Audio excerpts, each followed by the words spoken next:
Seorang pemalak yang videonya viral di media sosial saat melancarkan aksinya kepada sopir truk dengan pisau di Simpang 4 Macalindungan, Palembang diringkus aparat kepolisian.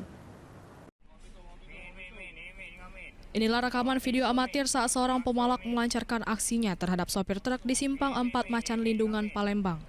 Terlihat pelaku menggunakan senjata yang ternyata hanya replika yang terbuat dari kertas dibalut lakban hitam untuk menakuti para sopir truk. Berbekal rekaman video yang viral di media sosial, aparat dari Polda Sumsel langsung memburu keberadaan pelaku yang sedang berada di bawah jembatan.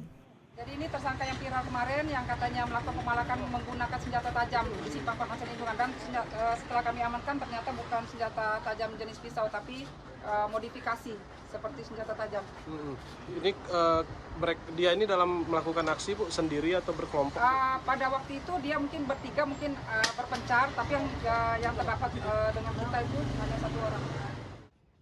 Pelaku mengaku tidak mematok nominal uang saat melancarkan aksi, sementara uang hasil dari pemalakan tersebut digunakan untuk keperluan sehari-hari. Pelaku yang merasakan ini terpaksa mendekam di sel tahanan Polsek Ilir Barat 1, sementara polisi masih memburu keberadaan 2 orang rekan pelaku yang terlibat dalam aksi pemalakan.